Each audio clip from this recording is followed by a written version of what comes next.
This is Guardian Radio, your station for up-to-the-minute news and intelligent, interactive, and engaging conversations. 96.9 FM. The views and opinions of the hosts and guests are their own and do not necessarily reflect the views of the management and staff of Guardian Radio.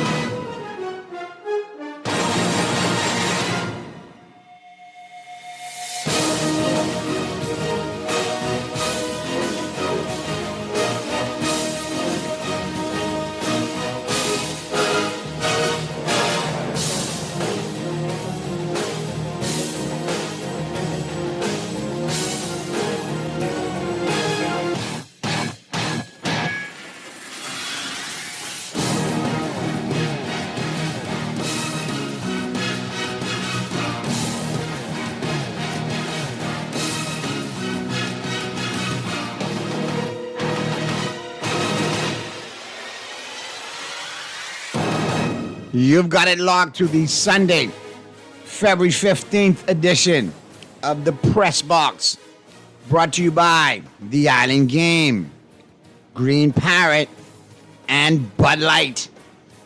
Your boy Naughty along with Stat Boy Sancho in the building. Yep. Right up until 1 p.m. And boy, I tell you, this now is the official dark days of sports.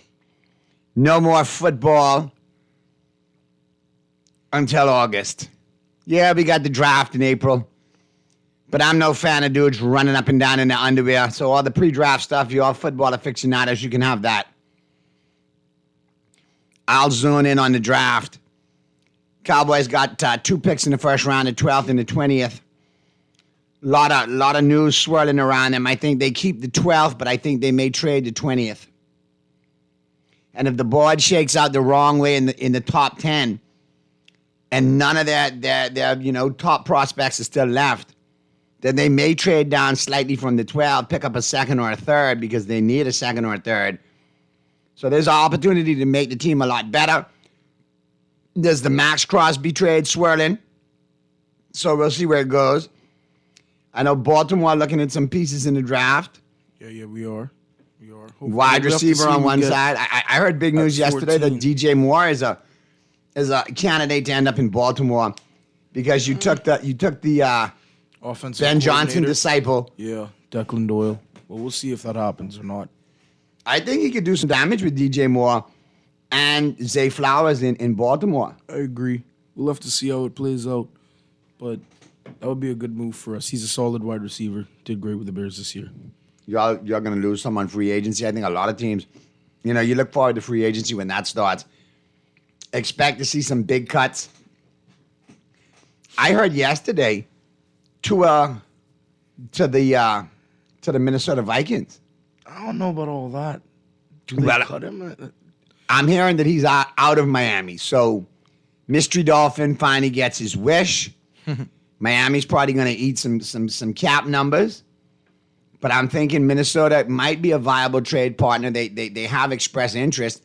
But is he a substantial upgrade over McCarthy? But he beats McCarthy. He could get the ball to Jefferson, and he could get the ball to other receivers. Addison, I think, is out of there and ends up in San Francisco. I don't think he's a free agent yet. I think he's on his Addison's rookie a free deal. agent.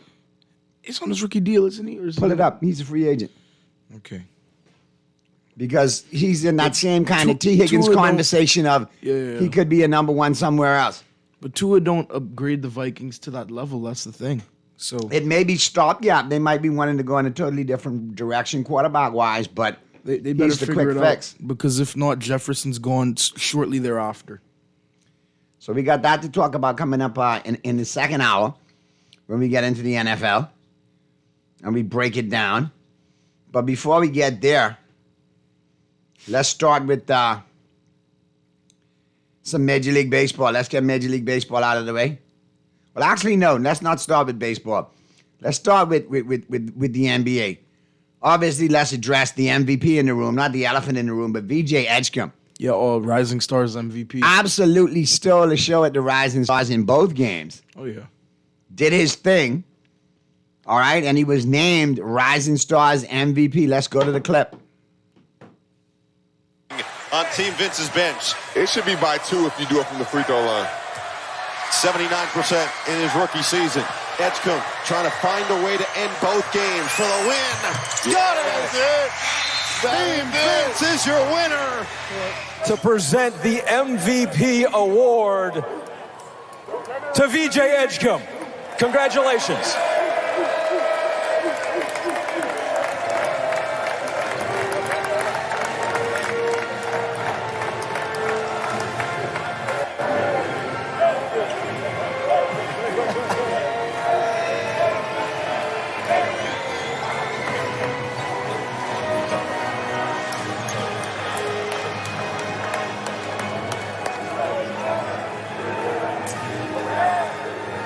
MVP chants throughout Intuit Dome. VJ, what was the mindset you came in to this game with? We all decided that we was going to compete, and I told Vince, for me pick me, that we was going to win it. What did Vince help you? What was he telling you throughout the game? What motivated you? Just keep going, keep being aggressive. And yeah, my teammates, man, they made it all happen for me. You feel me? They just giving me wide open shots, man. Shout out my teammates. Well, you guys did a great job. Great way to start All-Star Weekend. Ladies and gentlemen, your 2026 Castrol Rising Stars champions. Glad to see VJ get the award. He did an awesome job. Yep. And he'll be an all-star in 2 or 3 years. It's just a taste of what it's like. Glad to see his teammates embrace him. Tyrone Maxey coming out with the video, getting it all in. Mm-hmm. He and Maxey have an extremely tight bond. I think Maxey took him under his wing, as soon as they drafted him. Yeah, for and sure. kind of mentored him, as that veteran 76er presence to For sure, but to get him Maxey's young, acclimated too. to the league. Yeah. But he's done a good job with that. They're quite a backcourt duo. And VJ played awesome yesterday. And to see him, do a good interview at the end, remember his teammates. Starting to get a little bit of that Kobe Bryant to him to that interview. You know what I mean? The little one-word answers and so on and so forth. But if you look at VJ as he does the interview, he got that true Bahamian, I was carrying on bad luck all over his face. Yeah, you all know I was carrying on bad. I come here to carry on bad. I didn't mean to come here to... And he told Vince Carter, look, man, we going to win this. As soon as you pick me, he said, we going to win it for you. So he did a great job yesterday. I think that was the highlight of the NBA weekend for me because he's Bahamian, and that's why I watched. I will go back to not watching the foolish setup that they have that is known as the NBA All-Star Weekend. I'm going to lobby for it to go back to 2 teams, one from the East, one from the West, one in a red uniform, one in a white uniform, maybe one in a blue uniform and one in a red uniform, and one is from the Eastern Conference and one is from the Western Conference. Yep. And that's it. And you play 4 quarters, and the final score should be like 185, 181, or 185, 183, no defense, lone offense. And that's the game.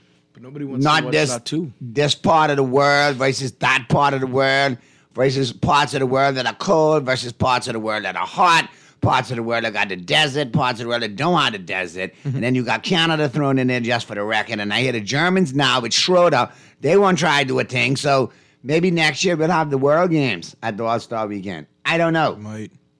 But it's not what we grew up on. Maybe I'm just too much of a purist. I don't mind some of the evolution that the game has made over the years. Obviously, it's gotten a lot softer thanks to LeBron and Clutch. But at the end of the day, some of the other things that brought to it, the three-point shooting and so on and so forth, making the line closer, making the game a little more competitive and adding offense to it. I don't have a problem with that. But I look at that All-Star Weekend, that got to change, bro. No, it does. That got to change. It does. But what can they do? Because nobody was watching the East and West when they brought it back like a season or 2 ago. Before the Team Giannis versus Team LeBron or Team Steph versus Team KD or whatever the case may be. They don't know what to do with the All-Star game anymore. And you know what it is? The last year that Kobe was in the All-Star game in 2016 was the last, good game. That was the last one of the best years, in general, and then best years in sports. But the All-Star game since then hasn't hit the same. It just kept going down and down and down, and now it's just not good. It is a very inferior product. But we look forward to the game today. Well, the Obviously, games, this round Some people will be robin. watching the games today. I'm not. I got, I got other things to watch, man. Me and your mom, we probably gonna watch a marathon or something. Okay, yeah, fair enough. Or watch some movies, or maybe the can't- Cat I Williams can't. special again. But I can't watch yeah, that. it I is. can't, a I little can't watch monotonous. basketball until the playoffs. I mean, I check VJ's highlights because he's a Bahamian, or him or Buddy or somebody like that. But I can't watch. You got the world star. You got the world team against Team Stars, and then you got to be decided. The winner of that game, I guess, plays Team Stripes. Did you hear that? Team Stripes. So I mean, again, you need to have, if you got Team Stars and Team Stripes, then you should have Team World and Team something else. It shouldn't be 3 teams. It should be 4. So I don't know. I mean, this round robin format's pretty crazy. It truly is. But either way, it doesn't matter. I got the world because, well, no, Giannis and Luke aren't playing, so the Stripes could take it this year. Just remember that. Yeah, I mean, I don't know. Give us a rundown of the rosters, please, Stat Boy. Let's get the rosters up. Give me a second. And like I said, this is why. I understand the NBA has always had an agenda to push the global game, and I get it. But the format, put them on All-Star Weekend. Leave the All-Star game in its purest form. All right. This is rough. So for the stars, we have Scotty Barnes, Devin Booker, Cade Cunningham, Jalen Duren, Anthony Edwards, Chet Holmgren, Jalen Johnson, and Tyrese Maxey. For the Say it again. Scotty Barnes, Devin Booker, Cade Cunningham, Jalen Duren, Anthony Edwards, Chet Holmgren, Jalen Johnson, and Tyrese Maxey. But that's a solid team right there. I got to put for Stars. that because my boy Chet Holmgren on there, boy. Stripes, we have Jalen Brown, Jalen Brunson, Steph Curry, he's injured, so Brandon Ingram replaces him. Kevin Durant, LeBron James, Kawhi Leonard, Donovan Mitchell, and then De'Aaron Fox is an injury replacement, I believe. For And LeBron. I I'm not sure. can't put for that team for one reason. LeBron. Now I could go back to hating him in full form, boy. No Laker loyalty to hold me out of the way. Team World, Giannis Antetokounmpo, but he's hurt. Denny Advia, Luka Doncic. We don't know if he'll play. I think he'll play. Maybe. I think he's gonna play. Shea Gilgeous-Alexander, injured. Nikola Jokic, Jamal Murray, because Jamal Murray is actually Canadian. Alperen Şengün is an injury replacement for Shea, I believe. Shea or Giannis.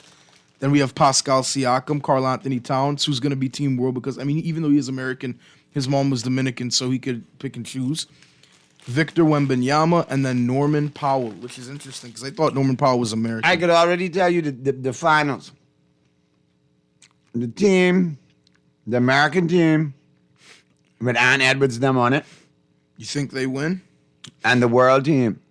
But they got Old Grizzly veteran squad with LeBron them, ain't nothing on it. Yes, KD, Steph, LeBron, Kawhi, Ancient. Donovan. Yeah, That's the WD-40 All-Stars right there. yeah. Apparently Norman Powell is Jamaican through one of his parents, Lot of mercy. so that's why he will play internationally, even though he was raised in San Diego. All right, well, here's something that we got to talk about while we're talking on the NBA. In addition to the state of affairs of the NBA All-Star Weekend not being the product that it was, in my opinion. Now, other people may like it, and to each his own. One thing we got to address is the tanking in the NBA. Because I got an issue. If I look at the schedule and I see February 16th, Los Angeles Lakers, San Antonio Spurs, and I tell you, okay, me, your mom, you, and your brother be going to the game. Because why? We expect to see LeBron, Wembanyama, all of them. Luka, Reeves. You get there now, like it happened with the Spurs the other night. No Luka, no LeBron, no Reeves, no Ayton, Everybody else. no Smart. You can't tank like that. Waste of a ticket. It hurts the product because you have the fan base you need that are paying these players. Yeah. I get the load management. Well, yeah, I think it's load management. But I think load management has been forced by Clutch and that narrative and the LeBron era basketball player rather than the old school dude. the NBA has made the proper adjustment to that. Play 65 games, or you be ineligible for end of season awards. You can't make All NBA or win an MVP or an award. And people don't like that move because the good players get hurt often sometimes, but I like it. There were some fines this week, too, around the league for teams tanking. And Kendrick Perkins is addressing it right now. You know, he's called out the NBA teams that are tanking because he's an old school kind of dude. You don't tank. So let's go to that clip right now. Elsewhere in the West, we had some news today. The Jazz announced that two-time All-Star, former Defensive Player of the Year, Jaren Jackson Jr., he's going to have surgery to remove a growth in his knee. Tim, what more can you tell us about this injury? Yeah, this is something that they discovered during the physical after he was traded from the Grizzlies. He wanted to play a few games for the Jazz. He asked the franchise to keep this quiet.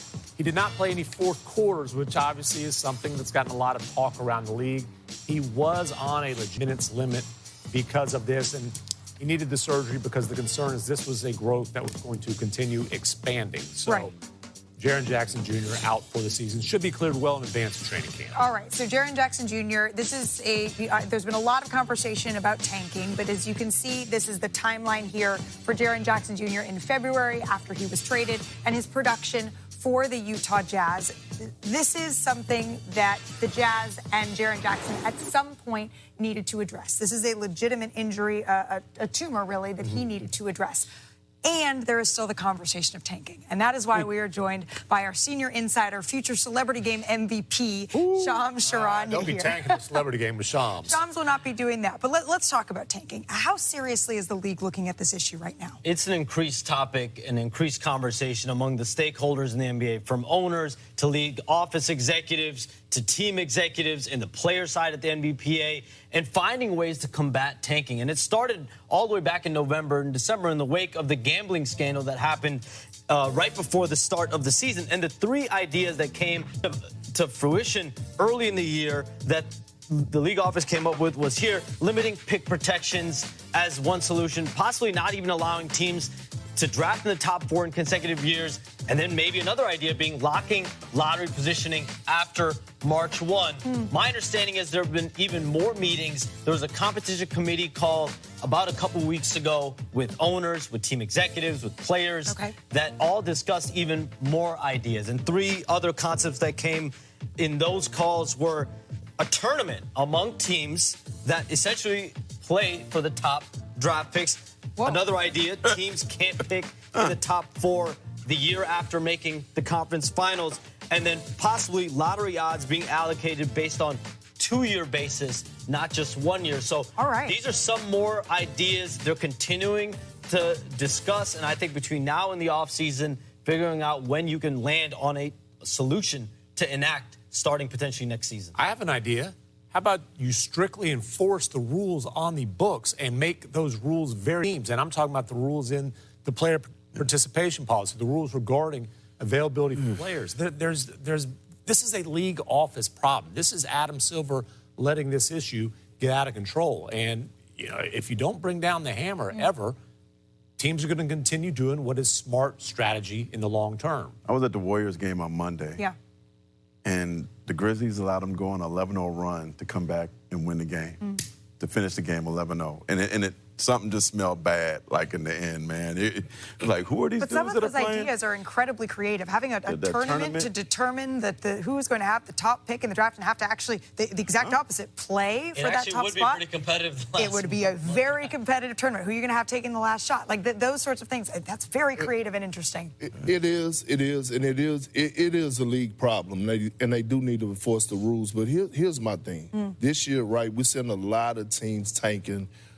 And look, with all due respect, I believe that this is going to be one of the best drafts. That's the reason why. That's the reason. Yeah, I think, this freshman class, Boozer, A.J. DeBouncer, Darian Peterson, Darius Acuff, I think those guys are going to be franchise guys.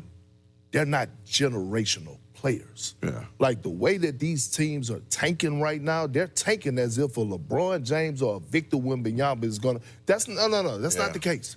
A.J. DeBouncer is a Brandon Miller type player.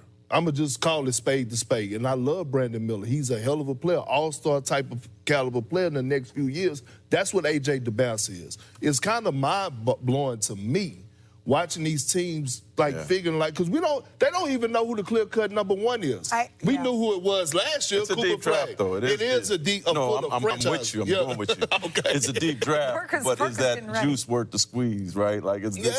Well, and you have to imagine that almost certainly Adam Silver is going to field questions He's the best commissioner in sports. about this issue low that the bar. league is facing. Another question that I expect him to be asked about is the possibility, Shams, of expansion. Where do we stand there?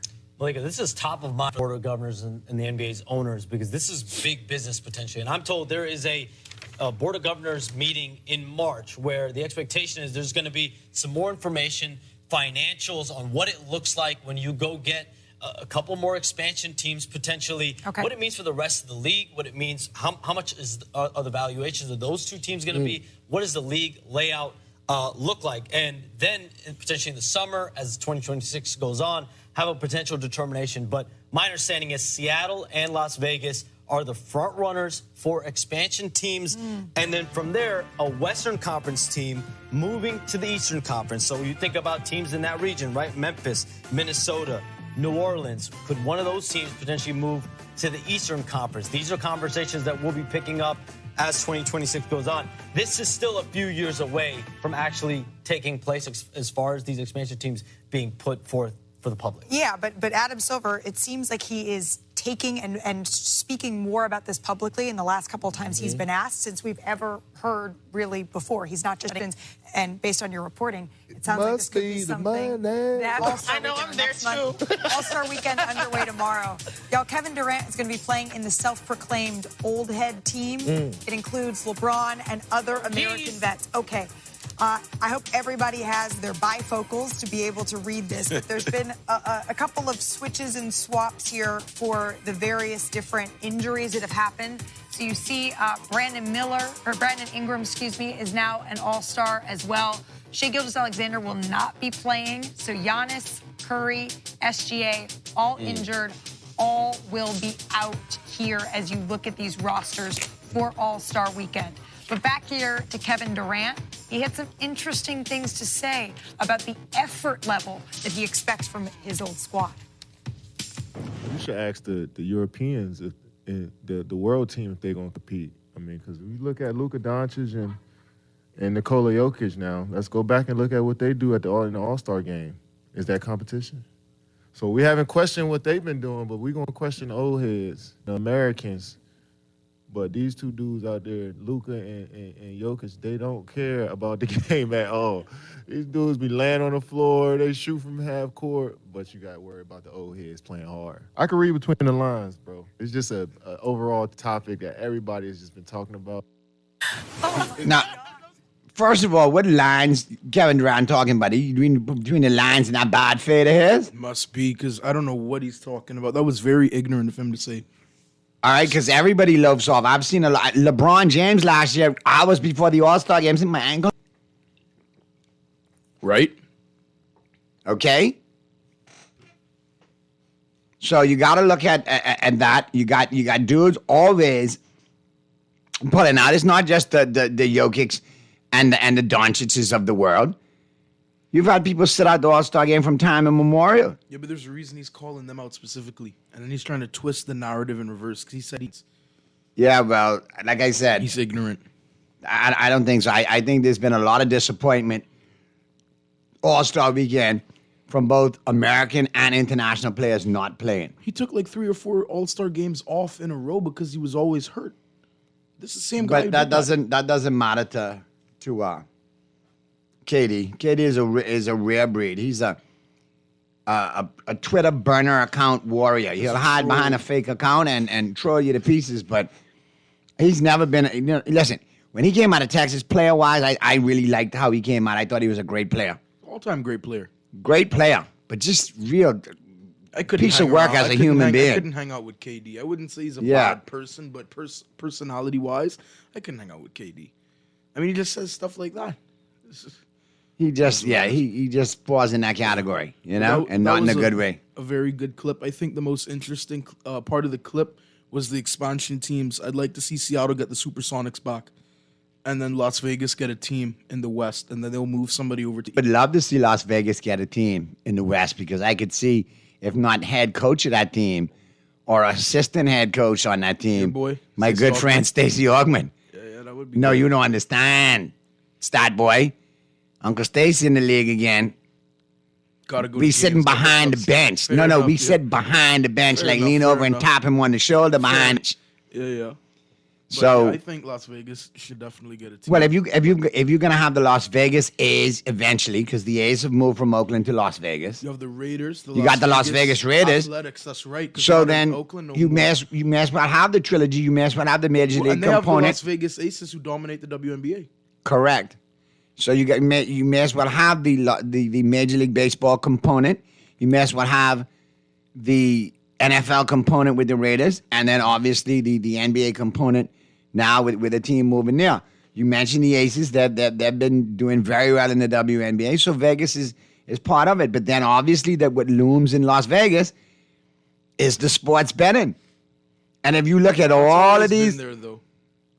if you look at all of these institutions like ESPN and Bleacher Report and DraftKings, now a lot of these events are funded by these these betting portals. And I don't have a problem with sports betting because it's been going on for years. What I do have a problem with is the proximity of those sports teams to the capital of sports betting, to the metropolis, to the epicenter. But we'll see how it goes. And I think maybe Vegas will do its due diligence to make sure that those teams aren't really affected in a negative way by the sports betting. But obviously we've seen, point shaving and so on and so forth in different, sports disciplines all over America. We got to avoid it. Do I think Vegas deserves it as a city? Yes. But at what price? You're playing with the Sparks, though. I mean, with the Aces, though, they were the only team there for a while, correct? Yeah, they were. I mean, the Raiders came over in, 2020 or 2019? They fully moved because that's when Allegiant Stadium opened up. And up until that point, the Aces were still the only pro team in Vegas. Exactly, for a good minute. Because the Raiders weren't a pro team. I don't know and where still on a pro team. I don't know where the A's will play next year because I don't think they move for a couple of years. I think they play somewhere in between. Is it Sacramento? It might be Sacramento. Yeah, possibly. Somewhere in California, I won't say SoCal, somewhere in California, and then they make the transition next year into a new stadium in Las Vegas.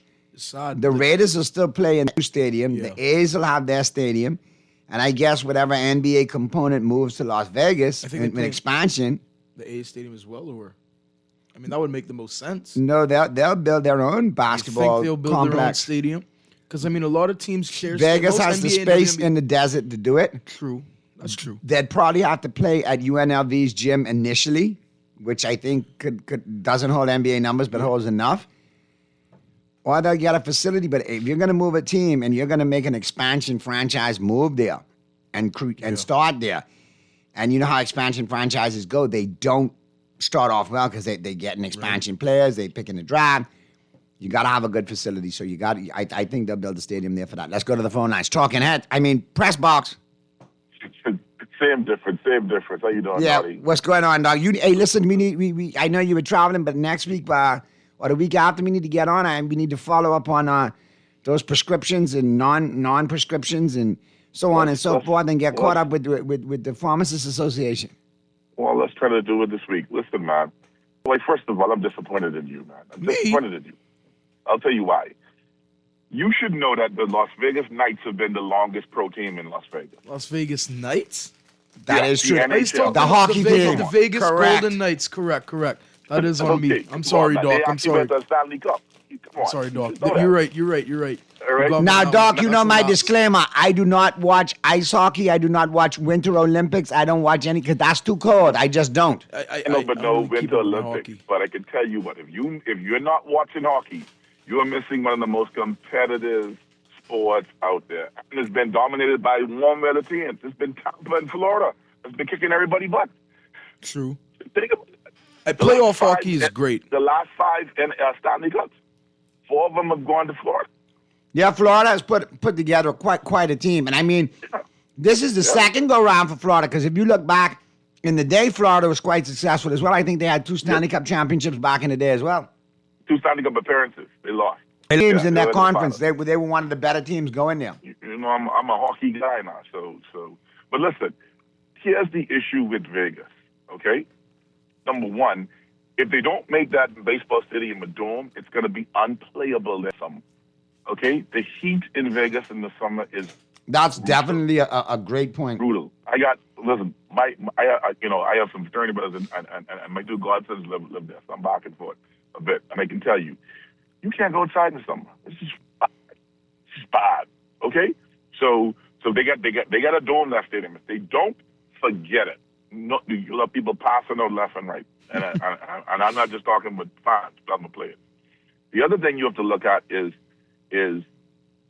the problem with for me at least, with the gambling portals, and what do you know this me? I don't gamble, okay? I watch the numbers, I know the numbers, I know the spreads. I just have better things to do with my money. But the issue with the gambling houses getting so close to pro sports doesn't really affect the NFL because it's hard to throw an NFL game. It's just hard, okay? All right? But baseball, we see it a little bit with changing pitches.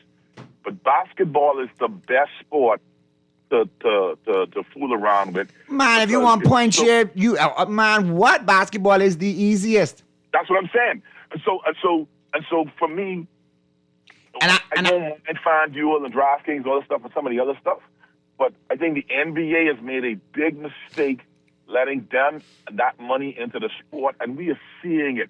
You're looking at games where obviously people ain't trying in some places, and I'm not even talking about tanking. I'm talking about certain nights. The other night, the Sixers get beat by 47 points. Yeah, out of nowhere. You didn't see that coming. Out of nowhere. Your teams, Utah the other night sat all their starters in the fourth quarter. Lakers sat all their starters for a game the other day. In a 3-point game. It's clear that the gambling money is really rearing its ugly head. I knew there was a major problem last year in the playoffs with Rozier from the Heat, who is now under investigation and all of that.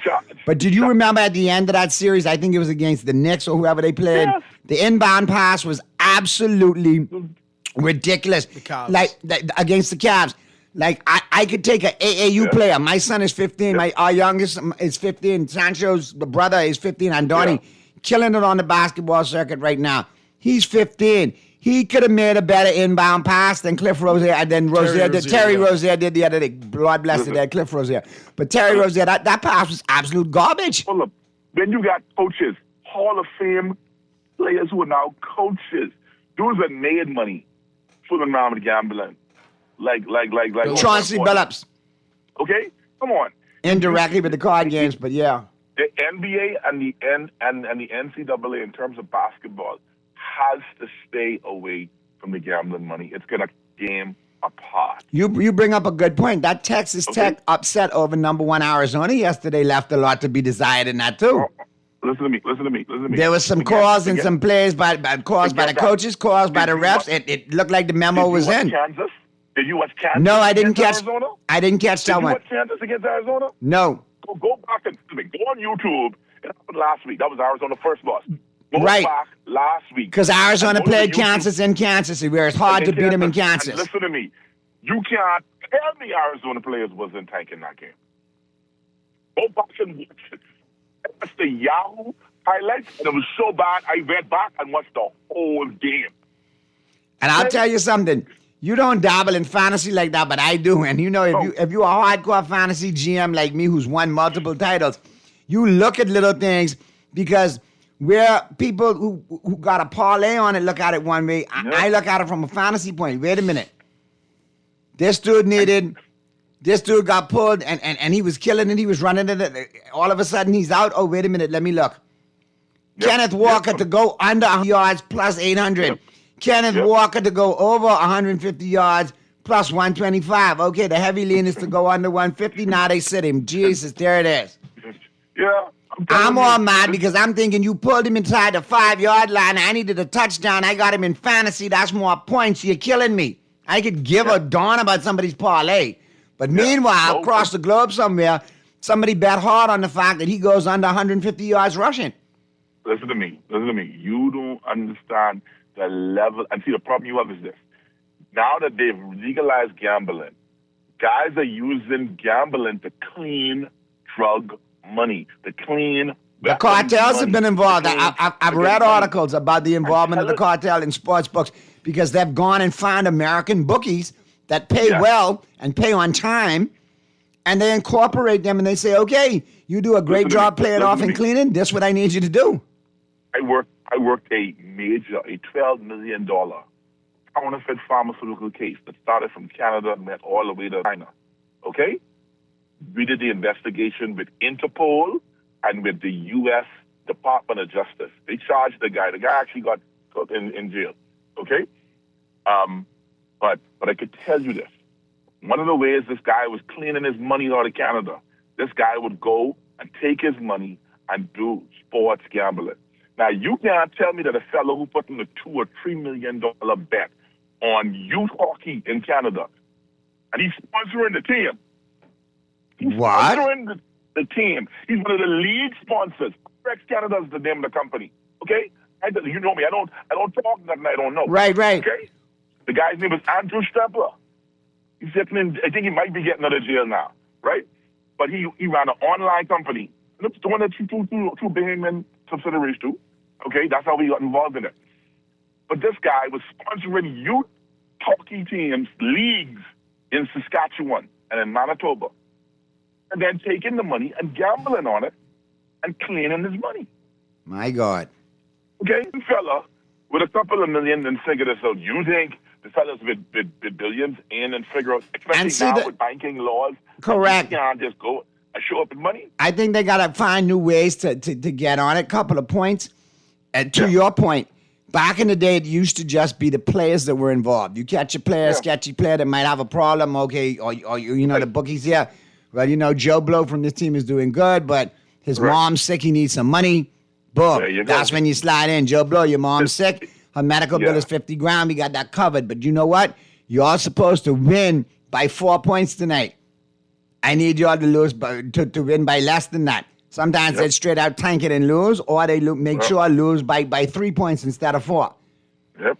Now it's evolved to players, trainers, coaches, assistant coaches. Everybody's involved. Even referees are involved. Everybody. Because the NBA had quite the scandal with a couple of their referees being banned for life because they were betting on sports. Yeah. You see it. You see it, man. And I guess that it's the easiest to do that with. Baseball is the next, right? Because a pitcher could just start, you know, to change the game. All they gotta do is give 2 walks and then put something straight down the plate for somebody to hit a 3-run home run. And when you look at how they have the styles of betting in the States now too, you just look at the pitcher. Over 3 walks or under 3 walks. You got to bet that it's heavy or not. You control the walks. I walk 4 batters instead of 3. Everybody wins. Everybody wins. And so we have to find, that's the thing that bothers me with that. And I can tell you as somebody who spent time in Vegas, okay? Them dudes ain't built them big pretty hotels for nothing. Nope. You better believe that. Okay? So anything that happens in Vegas, they get a piece of. And the NBA and the NFL thing, they too big to get a piece. But you have to look. You have to look at the dot connection too, because back in the days of Lefty and those guys in casino, Rosenthal. Yeah. All right, Lefty Rosenthal, one of the greatest sports bettors ever. I mean, prognosticators ever. He kind of was the pioneer, the godfather, the grandfather of sports betting. And the thing about it was, he was ahead of his time because he knew the casinos had to diversify. There was only a certain amount of games they could play, certain win factors. In Vegas, you got to pay almost 80% back. And when it came to laundering money, it was a problem. People couldn't do it except for one popular way in Vegas. The mobsters would come in. You want to clean $1 million, you buy $1 million worth of chips, you got your suite for a couple of days in the hotel, you cash out, you get your money back, and you're clean. When people started getting on that, they had to diversify the portfolios and different ways to do it. And when they wanted to clean it, sports betting was an easy way. A ton of money comes in, a ton of money goes out, and there it is. And the thing is, you have to understand that over push in gambling can kill your sport. Horse racing used to be one of the biggest sports in America. And they had to infiltrate it because of the gambling, the doping, and all of that. It was terrible. You know what the old saying is, right? Pigs get fat, hogs get slaughtered. Correct. Okay? Anyway, my brother. Good stuff. Always good to hear from you. Listen, we got to be in touch. Draft coming up. I need to know what Kansas City has their eye on. I'll tell you one thing. We taking your boy, Ruben Bain. No, I'm hearing if Jeremiah Love is there, you all going running back. No, he's not going to be at number 8. Nobody's stupid enough to leave him at number 8. Be surprised. But if he gone, we taking Bain to be on the other side of Chris Jones and Kalafdis. That is nasty if y'all do. I am hoping that I'm hoping y'all jump up and do something like that, because I am quietly praying that the value or safeties being devalued over the years allows Caleb Downs to drop down to number 12 for the Cowboys. I'm praying it happens. But, man, keep in mind next year, Mahomes says he's going to be back, right? But what we have to do next year is bolster that O-line and redo our defense. We have offensive weapons, but if you don't have time to throw the ball, we're going to have a problem. And probably Gardner Minshew is going to be a backup, or he's injured as well, too. Now, I know too. No. I think by the time this is all said and done, Minshew is gone. He won't make the team because his injury is worse than Mahomes. Okay. And I suspect that you're going to find that we're going to end up going old. Don't be surprised if I'm hearing a rumor. I'm hearing a rumor that Kirk Cousins got his buyout because him and Matt Ryan are tied in Atlanta. I hear Kirk Cousins is your stopgap option in Kansas City. Yeah, so that scares me. I'm just telling you what I heard. Listen, I'm hoping that Kirk, under some real tutorship, and with the enemy back who don't play, because the enemy would get Mahomes face of the stuff, right?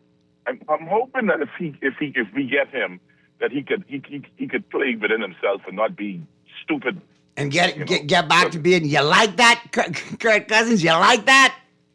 Yeah, well, whatever happens, you only hold them to see till Mahomes come back. And like I said, all of our offensive Chelsea is young, so I think we're good. We got one more year for Brock Bowers to sit in Vegas and decide he don't want to keep losing. And so when he becomes a free agent and Kelsey retires, we slip him right in there. Be good to go. Good stuff, man. I appreciate you as always, man. Enjoy your Sunday, man. We'll be in touch, all right, Doc? Stop, boy. Take it easy, man. Take it easy, Doc. Good stuff, man. Appreciate you calling in. All right, let's touch baseball real quick, and then we'll get to the 12 o'clock hour. Obviously, in the 12 o'clock hour, we will be talking completely NFL.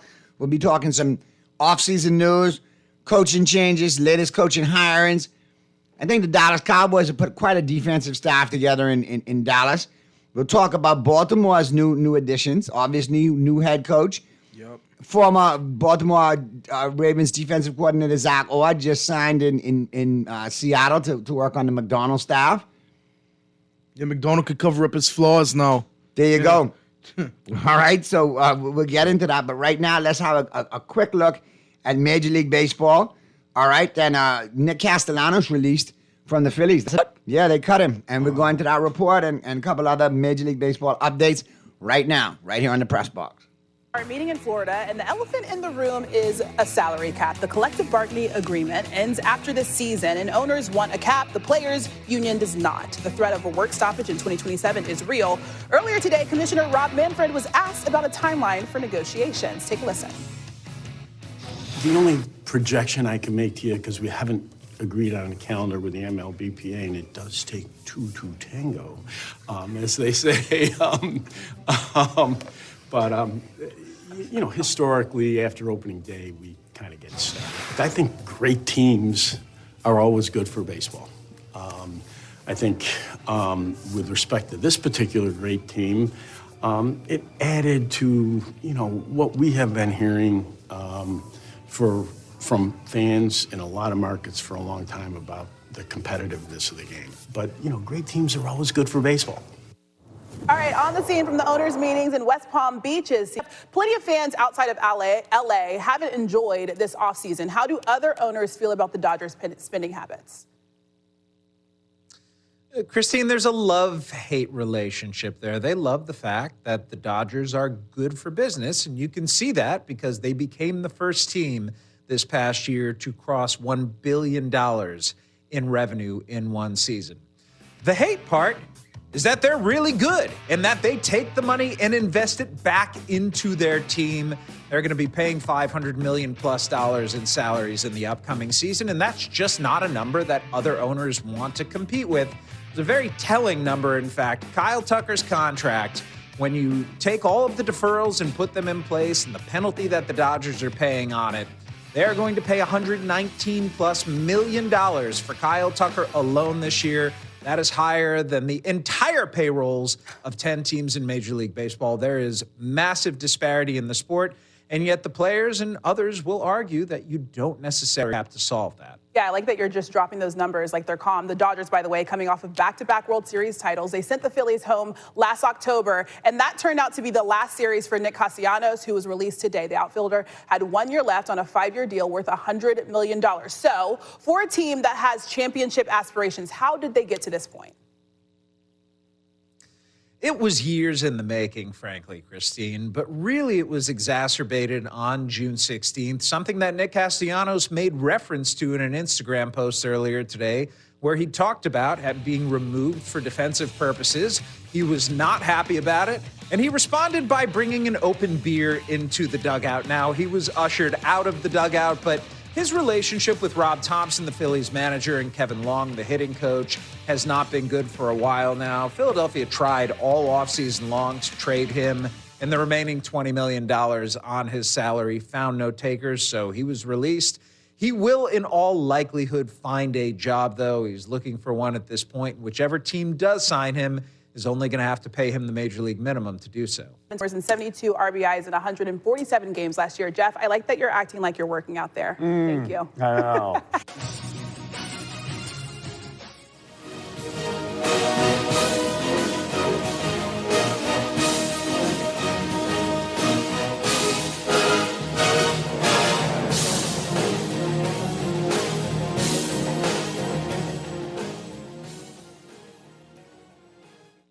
Naughty back at you, repping for the Island Game. The NFL season is upon us, and the final push is back with the Island Game, and you could win big all NFL season long.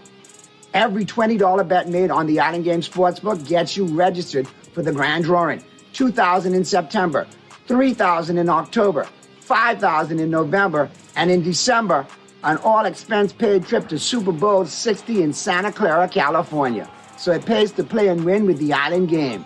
The game you know, the friends you trust. And the Island Game always reminds you to play responsibly. Always on the go? Missed the show? You can now listen to Guardian Radio talk shows on Spotify and YouTube by searching Guardian Radio 96.9 FM or by entering the name of your favorite show. You can also listen by logging on to GuardianTalkRadio.com and clicking on the podcast tab. Guardian Radio, continuing to provide you with fresh news and smart talk anywhere, anytime, all day.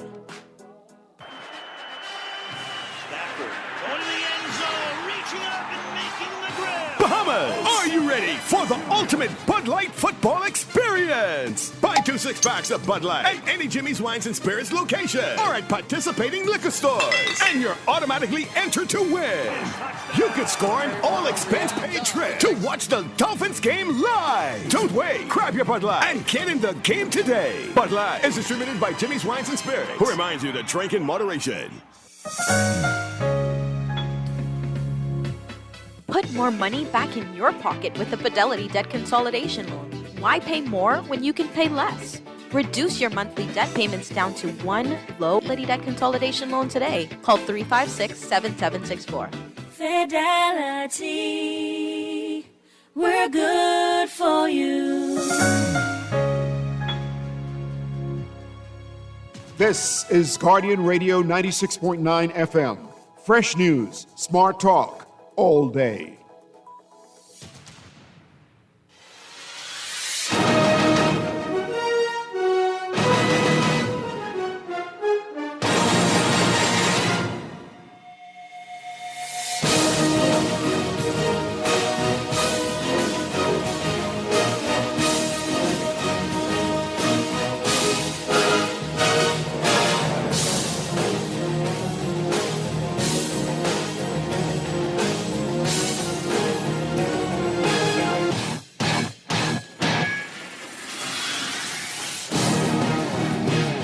We're back at you on the Sunday, February 15th.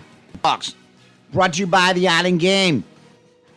Brand new website of The Island Game. Simply log on to theislandgame.com. Brand new sports book. Tons of ways to play and bet. You got your traditional parlays. You got your single game bets. You got your live betting. You got your player props. You got your teasers. There's a ton of ways to play and win with The Island Game. The game you know, the friends you trust. And The Island Game always reminds you to play responsibly. In addition to that, being brought to you by Green Parrot. And Green Parrot got it going on for you. Weekly live entertainment happening for you, as well as all the sports action you can imagine. All your NBA games, NHL games. So be sure to check them out, all right? Green Parrot, always doing it for you, and the kitchen open late. And, of course, by Bud Light. Available for you at your favorite Jimmy's Wines and Spirits locations. And, of course, it is the official beer of the Press Box. All right, let's look at it. Sliding into the NFL. Very interesting draft coming up. And see, this is why after following the draft for so many years, you got to look at position. You have to look at the first round, and out of the first round, you determine how many players have an actual first round grade. Some years you'll look out of 32 picks, you'll say, wow, there's 15 players that are actual first rounders. The rest could be second rounders or beyond. Some years, when they say it's a loaded draft class, that means you got 20 to 25 players in that first round that are legit first rounders. This year, not so much. 11 players considered first round grades. The only quarterback, well, two quarterbacks. Indiana's Fernando Mendoza, Heis Mendoza for sure. We know where he's going. Correct. That like he's definitely one. And I think that the other QB, I think there's another one that may crack that top 10. I'm thinking that the QB for Alabama. Yep. I think there's one more quarterback that cracks that top that list. But I does think he'll be anybody in picked the top 20. 10 need to drop Pittsburgh actually is trending toward drafting him. I'll get his name in a second. Maybe, yeah. Yeah, you're talking about Ty Simpson? Ty Simpson, there you go. That's the other one. Because he'll compete with Will Howard. Right, from Ohio correct. State. Only one running back with a first round grade, the no-brainer, of course, Jeremiah Love. He's considered the best player in the draft, possibly. Considered the top overall prospect.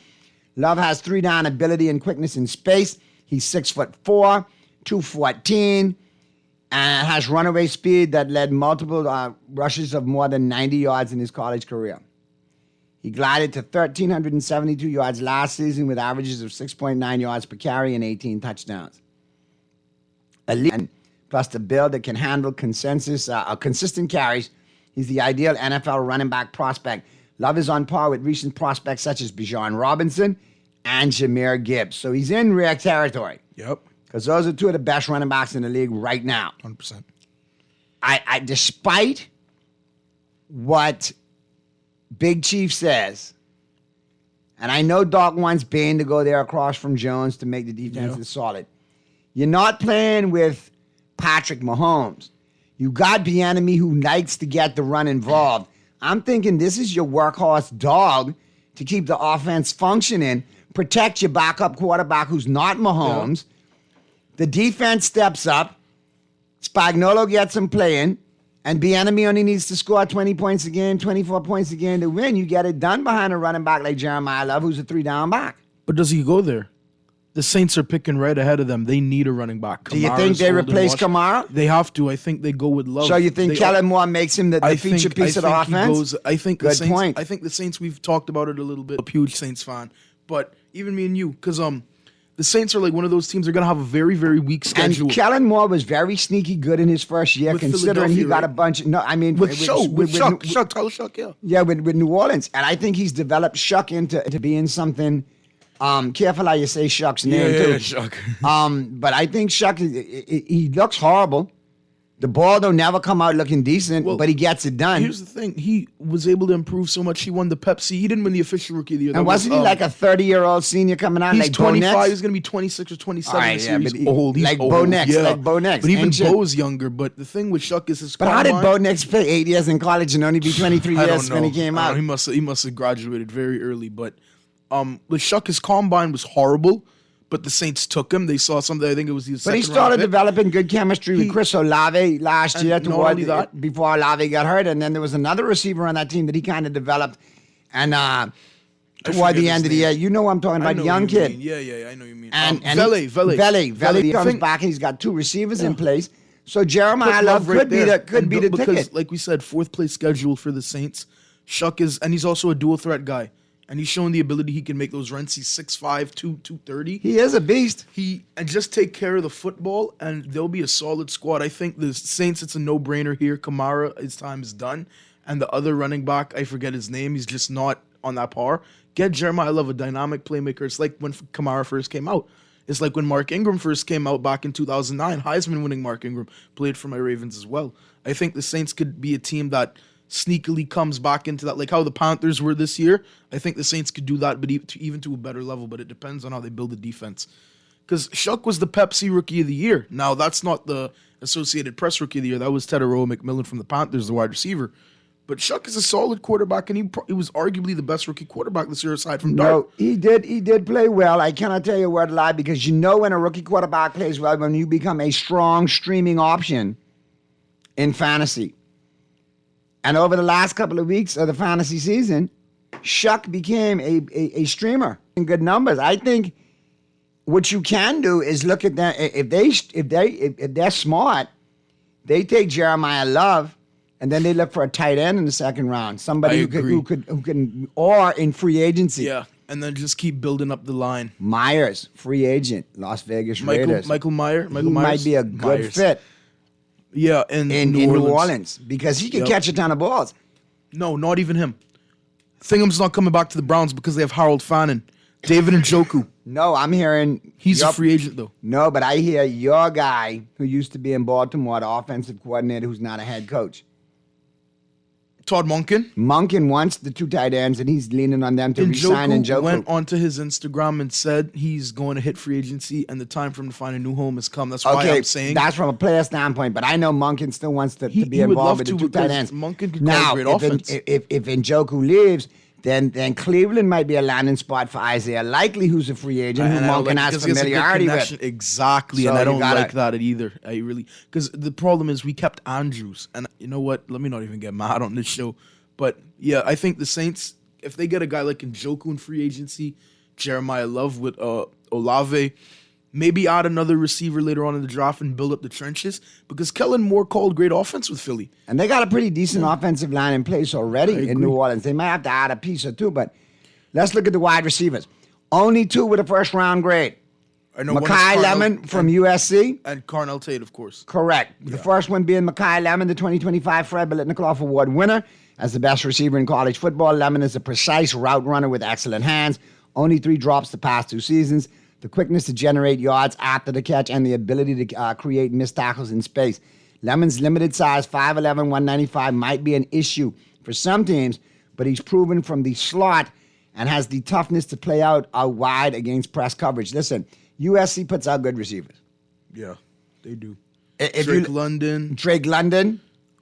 Old boy who was with Buffalo and a couple of other teams too, catching a ton of balls. Just recent, and he's with the Rams as well. Won a Super Bowl with the Rams. Okay, if you won a Super Bowl with the Rams, we're talking about Robert Woods. Robert Woods, there you go. From USC, okay. USC. You also got Nelson Aguilar, quietly in the league for several years, making big plays, bounced around, but he's a USC product. Say the name again, I'm sorry? Nelson Aguilar. You're right. I hate Aguilar. I understand, but you and if you look around the league, there's some other players there that are NFL caliber wide receivers that come from USC. For sure. So there's a good program, and obviously, and wasn't Amon-Ra at USC? He was, I think. I think Amon-Ra played at USC. Or if not, Amon-Ra, his brother Aquiminius. Equinemius St. Brown. One of them. Wait, Amon-Ra was from the Trojans as well. Excuse me. How high or drunk were that old man to come up with the names that they It's come up with? the ancient Egyptian Kemetic names. That's all it is. The ancient No, but Egyptian his names. name wasn't even St. Brown. What do you mean it wasn't even St. Brown? His dad was like a bodybuilder. Their mom used to run track, and he came up with all the names like St. Brown. It's not even their name. He created that. So Saint is a part of their first name before the Brown? No, like he added Saint to Brown, so to make it St. Brown. And all the Egyptians' names, I get. I mean, they're themed.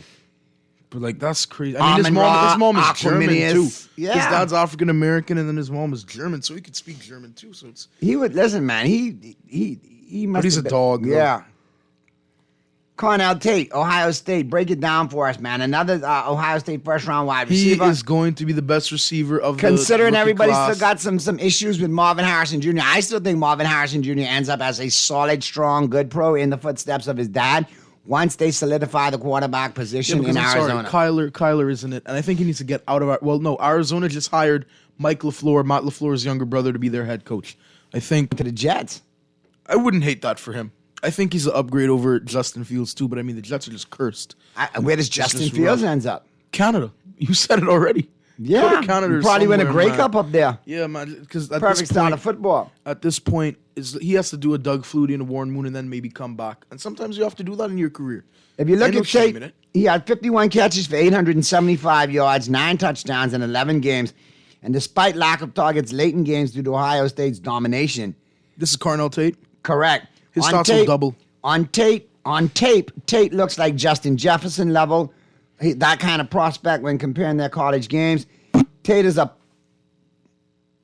polished, crisp route runner with the body control to adjust to the mid route or attack the ball in the air. Yeah. You see why I say what I say, stat boy? Yeah. I didn't mean to hit the mic just now. Be good, man. No, but Cornell Tate and only one drop in 67 targets. You got to give him credit for the hands. Ohio State receivers don't miss. Ohio State players don't miss. The quarterback misses sometimes. CJ Stroud looks like he's about to miss, but they don't miss. They missed against UM in that playoff game, I'll tell you that much. Yeah, and you all missed against Indiana and don't have a ring in what, 20-something years? Can you clean off the cobwebs of that trophy? It doesn't matter. It doesn't matter. It's dusty.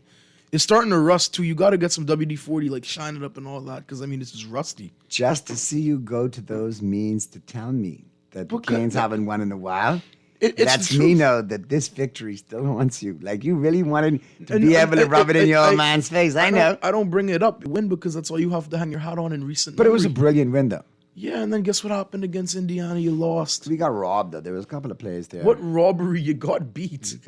You got some beat by the calls better there. team. There was some calls there. But No, anyway. the problem was Carson Beck is trash in the clutch. That's the problem. Don't remind me. Yeah. Now Shut up. Now I know the nerve where it hurts. Shut up. Yeah. I found it. Shut up. Exactly. Let's talk tight ends. Only one with a first-round grade. Kenyon Sadiq out of Oregon, but this guy has a lot of potential. 51 catches, 560 yards, 8 touchdowns. He's got but look at the traits. 6'3", 245. All right, only 6 drops in 70 targets, and projected as a difference-making tight end that's going to move the chains, can block and can catch. I think if they smooth out the hands, you got a good receiver. piece here. And somebody looking for a tight end that's plug and play for years to come, barring injury. Yeah. Field Yates has him going at 30 to the Broncos. And they just cut Evan Ingram. Really? Or because of cap casualty. So this makes sense. And when you look at it, there's your big bona fide target to go along with Cortland Sutton now. Yeah. And it allows Mims to be the speedster on the outside. I think they have to add a receiver, though. They can, but now you got free agency and you got the draft. True. So there's not that much pressure. That's very true. All right, you move to offensive tackle. Only one with a first-round grade from the U, Francis Maigoa. Samoan boy. The Samoan kid, 6'6", 315 pounds. His tape shows a consistent performer with awesome strength, but limited balance to adjust to speed rushes. But you can get that coached up in the NFL with good offensive linemen. I think he's going to go in the first round. I think that's a good pick, whoever gets him. 0 interior offensive lineman with a first-round grade. You go to edge rusher, only 2.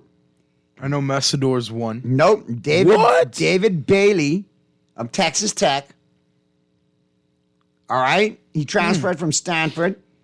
Pressures 14.5 sacks. And an edge rusher pressure rate of 21.3%. That was the best in the college football last year. 6'3", 250 pounds. And he played at Texas Tech. Little bit of size concerns, but he plays with a big motor and his production matches it. He's one of the most improved players and become a top 10 prospect. And the other edge rusher that's worthy of a first-round grade, Ruben Bain Jr., Miami Hurricanes. Fair enough. Considered the 10th overall prospect in the entire draft, arguably the best player in college football last season. Bain was a consistent, frustrating presence for opposing quarterbacks. 71 pressures, 9.5 sacks. Bain is elevated from the middle to the late first round to a certified top 10 pick. There are rumblings that his arms will be measured shorter than 32 inches, but Bain has proved that he can excel against top competition, as evidenced by the 23 pressures and 5 sacks he recorded during Miami's playoff run and his dominance highlighted against Ohio State. I just threw that in at the end. They didn't say that, but I just threw that in. I know. Just because you're my son and I love you. Only 2 linebackers. You could tell him who the number 1 rated is. There's only 2 linebackers. Where do they come from, Stat Boy? Sonny Styles. Yep, my boy from Ohio State. And Arvell Reese. Another one from Ohio State. And he's going to be a top 2 pick. I think the Jets have the 2nd pick. They Arvell got him Reese. rated at number 4 overall prospect, Arvell Reese. He wasn't on the NFL radar entering last season. He had limited starting reps, but boy, did he blow up. 69 tackles, 18 pressures, 6.5 sacks, while showing good speed and power around the edge. Similar to Micah Parsons State products. Yep. And then you got Sonny Styles. He's an absolute I'm freak. surprised you said his name. You said his name, Micah Parsons. Micah got a lot. He got a lot to deal with. Did you hear the roasting he took for his podcast over the weekend at Super Bowl? I saw that, and then I started to realize Somebody why need to you're get- not high on him no more. Somebody need to get a Like, microphone out of his hand. Does he not say some of the most idiotic things Like, why ever? would you say, "Oh, this ain't supposed to be the Super Bowl"? Why are you even? You're bro, Somewhere you're he's hurt. making Ryan Hollis look like a seasoned veteran, Ryan polished Hollins, broadcaster. Yeah, because there's no this is the problem with player podcasts. And then you had C.J. Stroud doing the same thing 2 years ago. After his rookie season, he said he had a top 5 season in the NFL as a quarterback. Now look at him throwing 4 picks, bunch of fumbles. It's disappointing. Sonny Styles compared to Fred Warner, and guess what? Guess where Sonny Styles is lined up to go? If Caleb Downs doesn't fall to Dallas, and he's there. Field Yates says Caleb Downs will go 5th to the Giants, but I stopped taking the list serious because the Giants have other needs. Listen, Kyle Hamilton, U.S. safety, should have gone a lot higher than 12 when he did a couple of years ago. He fell at 14. Or Yeah, he's 14. the best safety in football. I've been saying it. We need to get back Now- to the playoffs and show them what we do, man. But I have to strongly disagree here. No cornerbacks with a first-round grade. I get Jamon McCoy from Tennessee with the ACL injury. That being a red flag. I think plug and play straight up. Mansour Delane from LSU. LSU is cornerbacks hands down the always best hit. corner in the Yep, country. they always I hit. don't care if he's 5'11". He's an NFL plug and play dog. Could play in the slot and lock dudes up. Slot, man, and Yeah. zone coverage. He's great. And he tackles. So transferred from Virginia Tech to LSU. Now, here's who I pray for. Lord, Father God, Daddy of baby Jesus, please let him fall to number 12. This is, listen, one of the best prospects we've seen in a while at safety, Caleb Downs from where, Sancho? Let me say it again. The Ohio State University. Football pedigree is in the family. His brother Josh plays for the Indianapolis Colts. And if you could create the ideal safety prospect, what it would look like, it would be Downs, 6 foot, 205, elite speed, elite open field tackler. Ball hawk, too. Ball hawk, he can do it all. Coach told me that, I told the reporters that they identified Downs on pre-snaps over a linebacker or a key pass rushes. He's that impactful. Safeties are really drafted in the top 5, but Downs should not be overlooked. He could have a Kyle Hamilton-like role immediately as a rookie starter. And to get somebody like that in Dallas, you know what I mean? With Christian Parker, the new head coach, based on the strength of the back end of that defense, what he likes to employ, like Fangio does. Yeah, being a Vic Fangio Fangio. side. Yep. Caleb Downs is something they could definitely build around, I think. I think they got a lot of potential to build around there. So those are the 11 legitimate names you should look for, draft aficionados, for your teams coming out. There are a lot of other players in the first round that are like what I call tweeners, more second-round grades, possibly first-rounders. But I think you'll find a lot of value in the back end of the second round, the third round, and the fourth round this year's draft. All right? Couple other NFL tidbits. Raiders promote Crosby.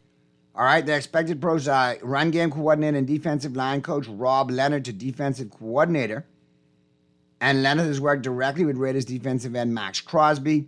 And I think this is a promotion to placate Crosby, who wants to be out of Las Vegas.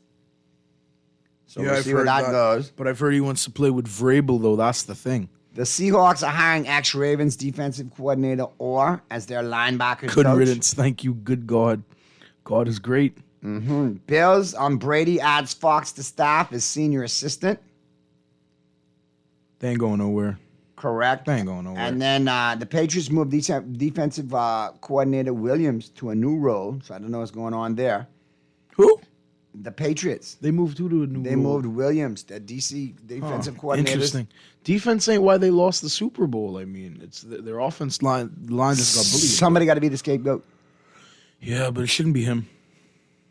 And finally, the Pats' Stephon Diggs pleads not guilty to assault allegations. That's rough. But I mean, he keeps getting caught up in dumb stuff. And brings a lot of the stress on him.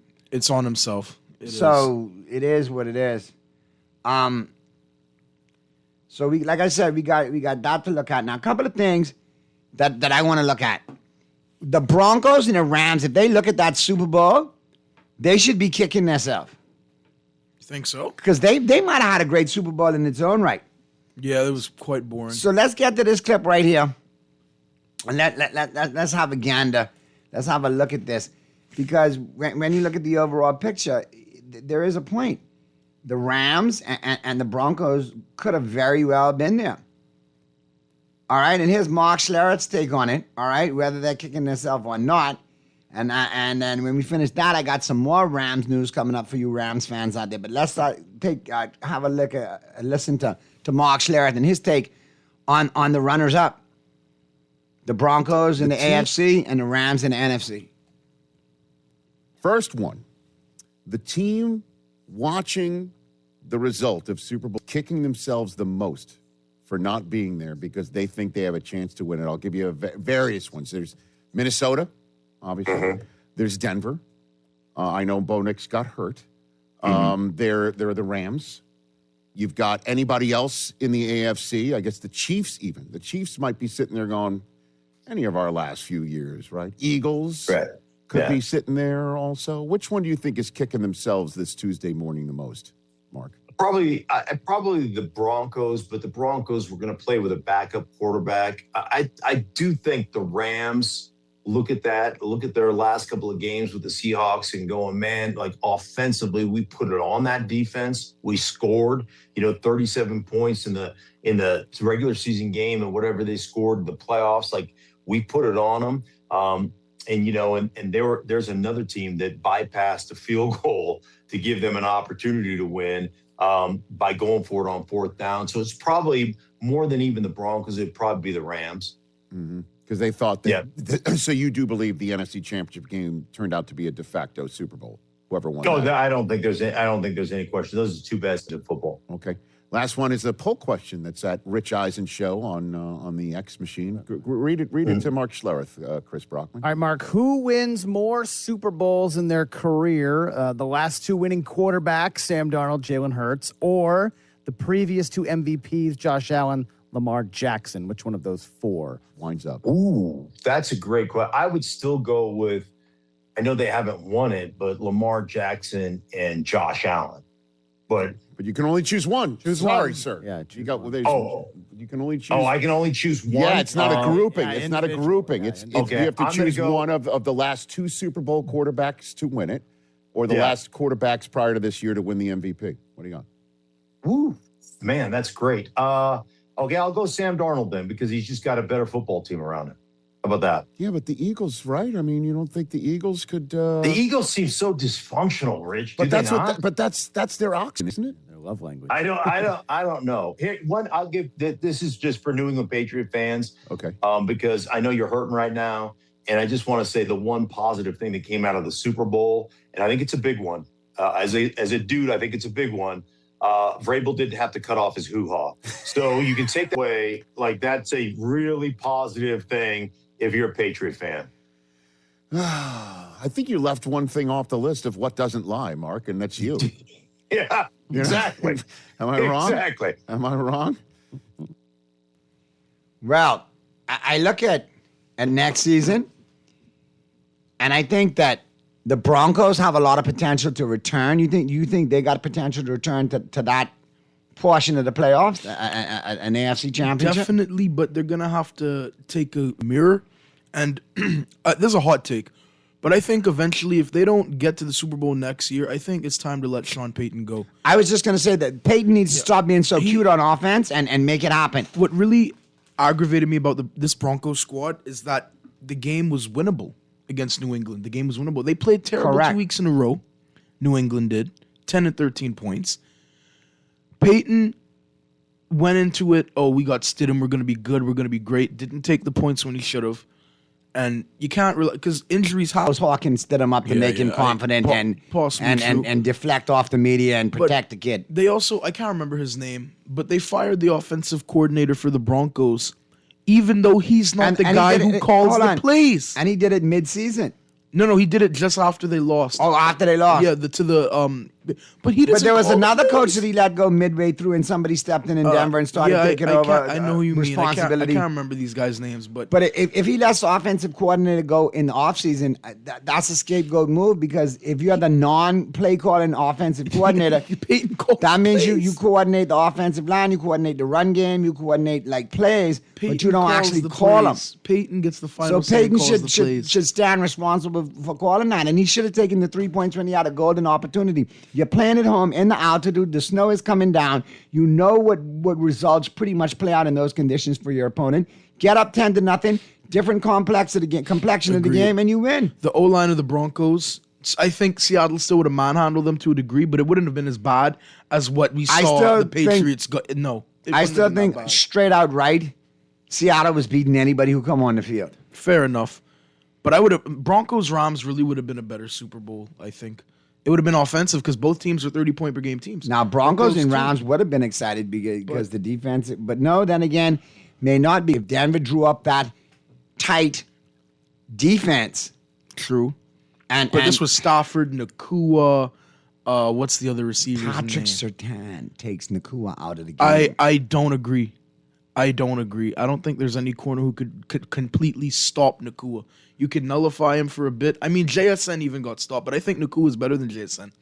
JSN had some injury concerns too. He got he was in concussion protocol in that game, and of course Darnold missed him on the wide open walk-in touchdown early in the game. And that would have changed the complexion of that game early too. Well, not really. Would have just made it 36-13. No, when I say 30, I think it would have changed it early. I think the blowout would have started from earlier. Yeah, way earlier. Yeah, because that would have made. I was thinking more like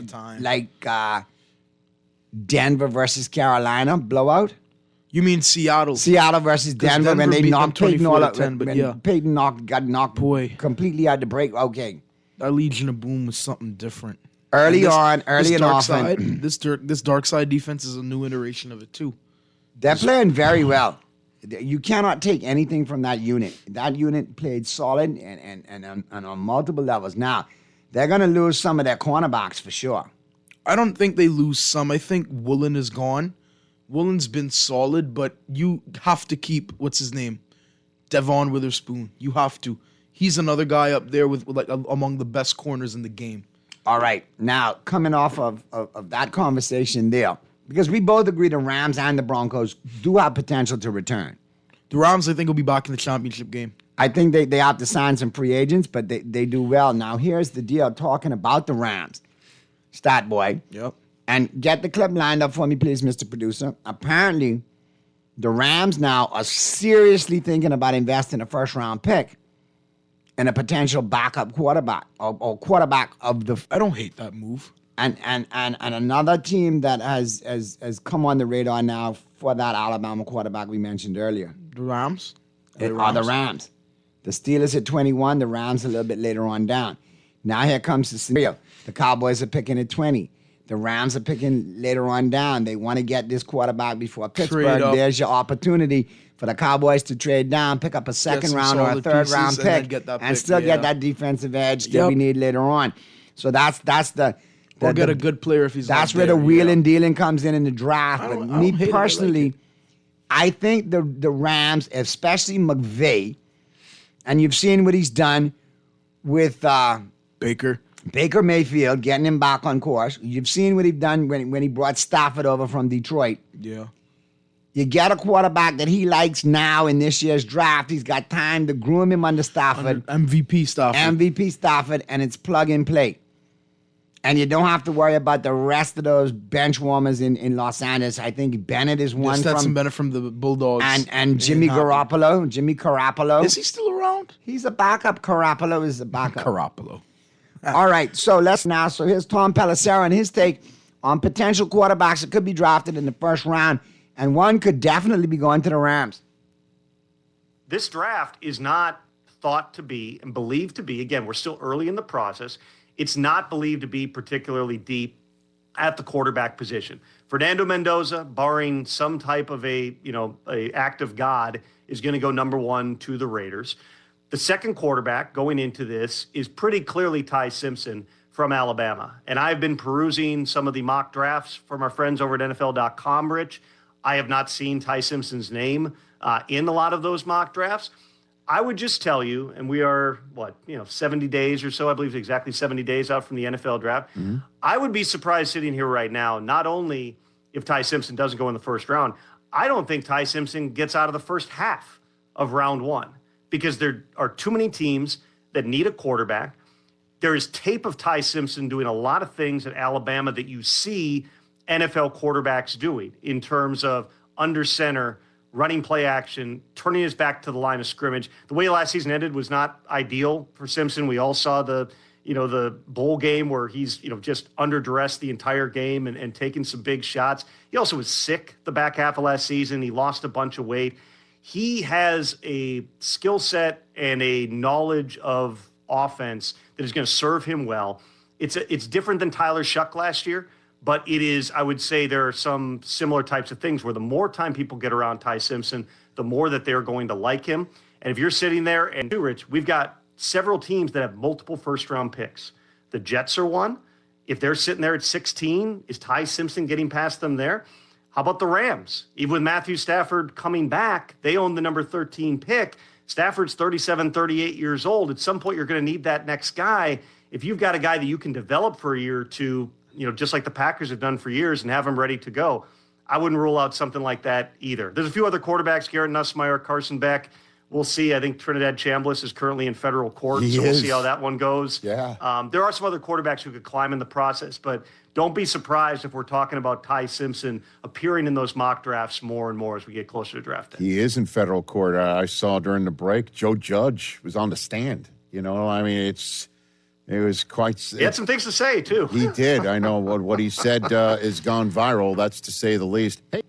Now, we're not finished with Tom Pelissero because we're going to go back to some more quarterback news, obviously free agent news. But I will say one thing. Trinidad Chambliss is going back to Ole Miss. They gave him a 7th year of eligibility. What? The judges ruled in his favor. Wow. So that broke after this story, but he will go back to college. But again, like I told you, the possibility of the Cowboys getting Caleb Downs is real. It is. Because if somebody makes a move to grab a quarterback early or an offensive player that nobody thinks about, and there's always one or two players that coaches like, this is the next big thing. I saw him at the draft. Don't peep this kid out. They talk down about him, but he's really the one. So I'm hoping Caleb Downs falls. But when you look at it, that's a very realistic possibility. We need 2 quarterbacks in the first round that have a first round grade, Mendoza and this kid. Yeah. And we discussed it earlier. So that's going to make teams look to jump up and make a move to secure the player. Downs really could be a dollar. And then that may force a Jeremiah Love to drop. And then the Saints have a quandary and they got to pick him there. And then McGuire, a couple of teams want some offensive linemen. Yeah, that's true. So you might trade McGuire. Up. So it could happen. Now you have to look at the NFL free agency portion of the offseason. Because that might fill some team needs and then Correct. that changes the draft complexion. So let's have a gander right now at with Tom. Before we get to Tom Pelissero, he's going to break down the QB carousel in the offseason for NFL teams. I'm talking with free agency, with potential cuts, and potential trades. But before we get to that, let's get to the phone lines. Talking Heads. Yeah, what's going on, Naughty? What's going on, Muffrod? Hey, Naughty, your two boys, you had them gathering stock from when they were 2 years old or so. Man, No, let me tell you how this thing go. Let me tell you how this thing go. From we came home from Doctor's Hospital, MJ went in the room to rest.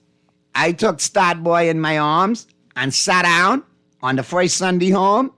And guess what was on TV? The Dallas Cowboys beating the bejesus out of the Miami Dolphins.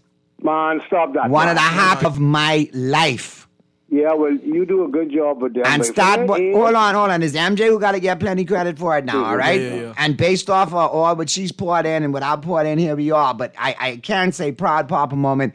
He picked up that mic from early on. Now, and Donnie followed suit with his brother and typical older brother, younger brother, Eli and Peyton. That's what I got going on in my house there with that. One always trying to be better than the next, which is good in a good way. Yeah, I see why you ought to call him stock, but for their age, their knowledge on stocks, boy, has impressed me, boy. Correct. But even your knowledge, Naughty, Maggie in there, right? No, Mega traveling and Pearly traveling. Traveling. All right. You remember last week you was trying to educate Mega, but the Super Bowl, all you tried to tell him with New England, he still wouldn't listen to you. Oh, no, the same Sam Donald. Oh, he thinks New England can really show up and all. You was trying to tell him. No, man. But I appreciate that, Muff. And see, I pride myself in my sports knowledge because I evolved prior to the internet, brother. I evolved with the sporting news, buying it from downtown, from Mr. Roach at the 3AA bookstore. Lord bless the dead. All right? I grew up on sports, up on box scores in the back of the USA Today. Yeah. That's how we used to get it. You go off of Kendall Wright, too. Correct. Shout out to Kendall Wright. Of Phil Smith. Big Phil Smith, one of the best ever to do it, man. One of my favorites ever. And it's a crying shame how they got his park in Carmichael. but hold on, let me tell you. And then when ESPN came on, and we got satellite, and me and my grandpa used to watch that ESPN. I was over then, and then that had me, and so yeah. I grew up watching the games and stuff. So I appreciate your comments because us old school people, they don't really give us the credit we deserve because the internet is at their fingers today. And I'm like, look, you got to go Google some of these players you never saw before you have this conversation. Exactly, but your knowledge on sports is impressed me too. But big up to BVJ for winning the award. Outstanding. Outstanding. And Dame Time, he ain't play a game this year and still came on like me or Motley and did 3 straight. And then I hope you see. Miami Heat had to win this charm down competition. Anyway, go on. Big stuff, man. Good stuff, man. Have a good Sunday. You too, man. Enjoy your Sunday. Yeah. But yeah, I mean, again, talking to the audience for me was VJ. That was the highlight. But let's check out the quarterback carousel real quick in the NFL, and Stat Boy and I'll be back to wrap it up. Wheels, if Stafford said I'm done, if he's like I'm the MVP. And, I'm finished. But he's staying. So that job is secure. Because in my mind, Tom, there's a bunch of players in the NFL that would be calling agents, that would be calling people up saying, get me there. Get me there, get me out of here, get me there. Mm-hmm. So we're removing that. But so which quarterback are we watching to change teams in the next few weeks here? Tom. Let's start out with the ones that have the early triggers, so to speak, where decisions are going to have to be made sometime in the next month here. Right. Tua Tagovailoa, all signs are pointing toward him not being back in Miami, whether that's via a trade, which would be very complicated, or via a cut, which would be less complicated and in some ways provide more flexibility of the salary cap. Kyler Murray, it's nothing is final or firm on that front yet. But certainly, I would say it is likely that Kyler Murray has played his last down for the Arizona Cardinals. He's got an even more complicated contract because he's got a rolling guarantee in 2027 that would vest if he's still on the roster next month. Arizona's got decisions to make, new coaching staff with Mike LaFleur. I ultimately believe that Kyler Murray is going to be someplace else. Geno Smith with the Raiders. If they take Fernando Mendoza at number 1, Geno also has an additional vesting that comes up next month. Just hired Mike LaFleur officially a couple of days ago. So they're working through that process. But I would tell you teams within the league are anticipating that Geno Smith is going to be available. Mac Jones, high bar in terms of what it would take. I know that there have been reports that the 49ers will absolutely not trade him. I would just say there's maybe only a couple of dozen players in the entire league that don't have a price tag at which someone would be willing to would not be willing to trade him. So for Mac, is that a second-round pick? It's probably something like that. It would be significant because he's a great value backup player on a team in Brock Purdy, who showed you the second half of last season, once he got healthy, how good he can be, but also historically has missed some time. And so you're not going to be sitting there going, we just want to get anything we can and move on from Mac. He's a huge value. Quarterbacks, former starters who potentially could be available in this offseason. What do the Colts do with Anthony Richardson? If presumably they get Daniel Jones back, which we talked about this on game day morning, every plan is that he's going to be back in Indy. He wants to be there. The Colts want to work out a deal. It'll be a complicated deal, as they often are, particularly with a player coming off of a season-ending injury like the Achilles tear that Daniel Jones had. If they can't get a deal done, the franchise tag is an option. One way or another, I anticipate Daniel Jones being back in Indianapolis. You then still have about, when I redid my board this morning, you got like 8 or 9 teams. Kirk Cousins, I didn't mention that one. That's another who has a trigger in his contract. He's going to get released prior to the second day of the league year, but that doesn't preclude him from going back to Atlanta. It's just a contractual thing that was done by the prior regime. He has a history with Kevin Stefanski, had one of his best seasons, won a playoff game with Kevin as his offensive coordinator in Minnesota back in 2019. Justin Fields, another player who's due $20 million next year. He could become a free agent here. So you've got right there, that's like 7 different guys who, one way or another, I anticipate becoming available sometime in the next 30 days. It's just a matter of how are any of these guys potentially tradable where they could end up going someplace. The free agent market, I mean, it's pretty thin. It's, besides Daniel Jones, it's Russell Wilson is set to become a free agent. It's Malik Willis. That one is going to be really interesting. I know that everybody has already, photoshopped the Dolphins uniform onto him because of Jeff Hafley and John Eric Sullivan. But the price is going to be high, particularly if you're a team that may be eating most or all of Tua's $54 million guaranteed salary next season. It's early, Rich, but I wouldn't be surprised if Malik Willis is commanding somewhere between $20 and $30 million on the open market, just because you've seen if Justin Fields can get $20 million a year last year when we've got a pretty good track record on him, right, and a pretty good idea what he is. Malik Willis in spots, you saw him and you're like, this guy looks like an NFL starter in an offense that close to half the league runs. Beyond that, in free agency, you're down into the Jimmy Garoppolos and Marcus Mariotas of the world. So the trade market and the cut market is going to be a big piece of what teams are looking at. And then, you have to look at the draft and what's going to happen there. Aaron Rodgers, by the way, I should mention, also set to be a free agent. If he comes back, I anticipate that's going to be with the Steelers. Him and Mike McCarthy have talked often. Hey, man. All right. So we've reached that point.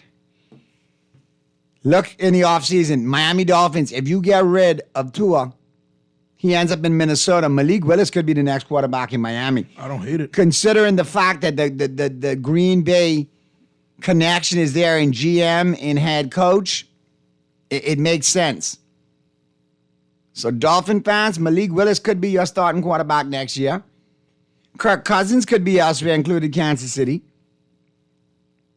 And you got a couple of other situations there. So keep an eye on the quarterback carousel. And if it goes down ahead of the draft, that could be an impactful situation on this year's draft as well, too.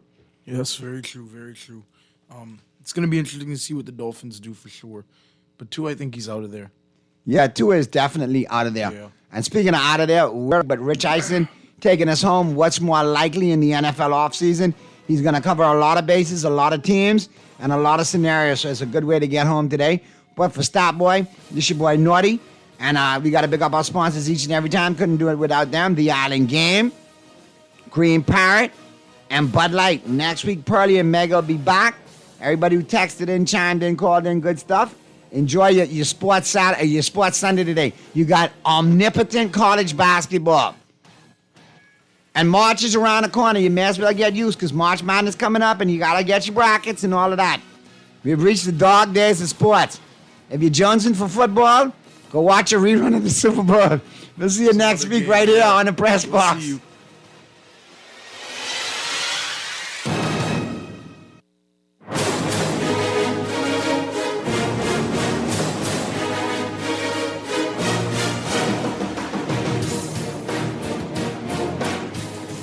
Girl, you see how Cora eye look funny, all black up yesterday? But she say she bump into a wall when she's running after the churn them. Yeah, but last Saturday you see her arm was all black and blue, right? So what you saying? You think something wrong between her and Jack? I ain't sure, but you know Jack is a jealous man. I hear him and Cora last Friday. I hear him say he hear Cora have eyes for Junior. Now you know that ain't true. Cora is a good woman, does mind her business, take care of them churn, and go to church every Sunday. So what you think we should do? I think we should report Jack, you know. Cora don't say nothing, but silence hides violence, and we don't want to line up in the cemetery. Not me. I ain't getting in nobody business. Then Jack come after me, and I land up next to Cora. No, man, we could call a text Crime Stopper. And remember, we can even get some grocery money for our tip. Remind me again, how does this work? We can call them in Miami at 328-TIPS or 328-8477. Or when we in the island, call toll-free at 300-TIPS or 300-8477. And if you don't have no minutes, use the Crack Crime Bahamas app, and we could text them, and the messages get on mix up before it leave your phone, so nobody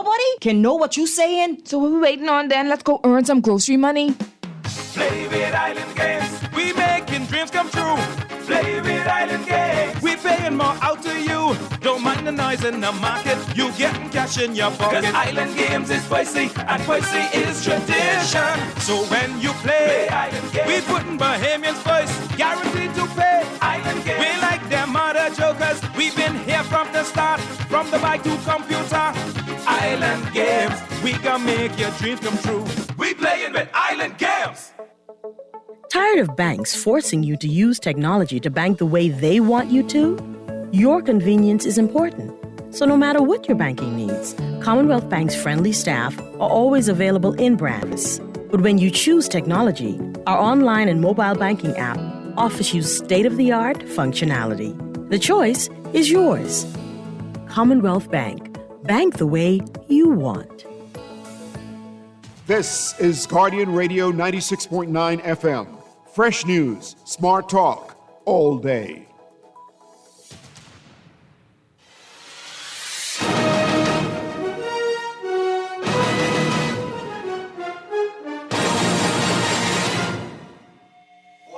What's more likely? Never say never, but never. Ah, yes, Chris Brockman. What's more likely? Presented by Pella Windows and Doors. The floor is yours. Everybody good? Happy Friday. Great to see you We're good, guys. thank All you.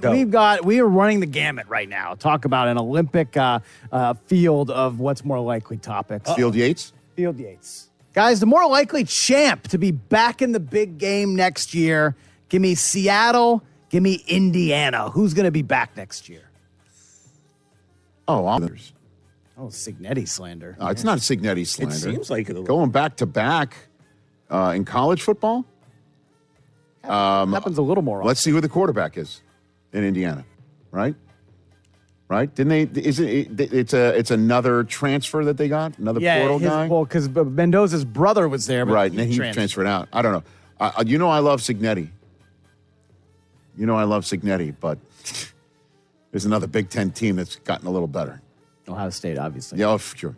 Guys, more likely to win their second Super Bowl first. How dare you? Sam Darnold or Jalen Hurts?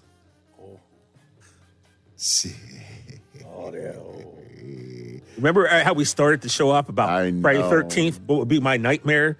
The Eagles winning another Super Bowl. Well, Sean Mannion could be the Kellen Moore of the situation now, right? Sean Mannion could be the Shane Steichen of the situation. You remember when Brett Saberhagen used to win the Cy Young every other year, and then and in between wasn't so good? Yes.